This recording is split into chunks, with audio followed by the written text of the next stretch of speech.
যে CBSE পঢ়া অসমৰ চহৰ অঞ্চলৰ আধ্যবন্ত লোকসকলৰে কেৱল এটা মনোপলি নহয়, গাঁৱৰ দুখীয়া আটাইতকৈ পিছপৰা গাঁওখনৰ দুখীয়া ল'ৰা ছোৱালীয়েও CBSE পঢ়াৰ সপোন দিঠকত পৰিণত কৰিব পাৰে।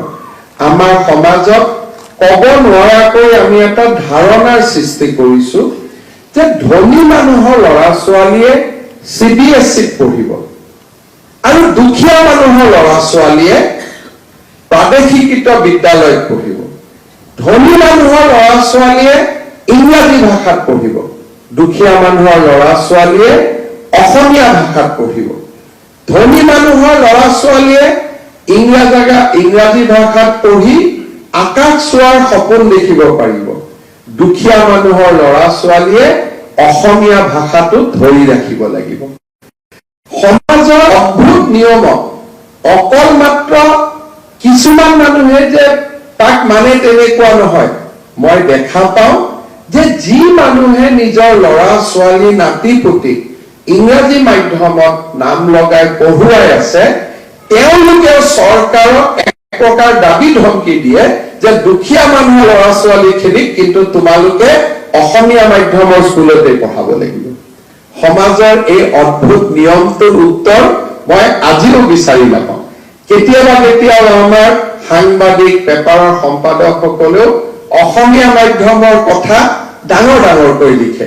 অলপ পিছত অনুসন্ধান কৰিলে আমি গম পাওঁ যে গাঁৱৰ পৰা আহি গুৱাহাটীত সাংবাদিকতা কৰা 5 বছৰ হোৱাৰ পিছত এটা নতুন জীৱনৰ আশাত তেওঁলোকেও নিজৰ ল'ৰা ছোৱালীক ইংৰাজী মাধ্যমৰ স্কুলতে পঢ়ায়।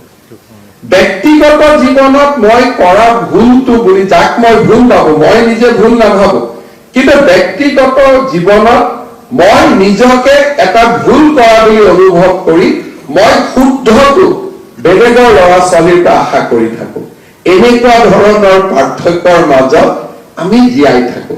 কিন্তু মই এটা কথা অনুভৱ কৰো যে ৰাজ্যত সেই সময়ত সৃষ্টি হোৱা এক প্ৰকাৰ শৈক্ষিক বাধাৰ পিছতো আমি এই 56খন স্কুলক CBSE ধৰি ৰাখিবৰ বাবে চেষ্টা কৰিছিলো। কাৰণ CBSE পাঠ্যক্ৰমে কোনো ব্ৰিটিছ বা আমেৰিকাত নিৰ্মাণ কৰা এই পাঠ্যক্ৰম নহয়, ইও ভাৰতৰ বুকুতে নিৰ্মাণ হোৱা পাঠ্যক্ৰম। আৰু CBSE পাঠ্যক্ৰমে ৰাষ্ট্ৰীয়তাৰ এক অদ্ভুত শিহৰণ আমাৰ গাত আনি দিয়ে।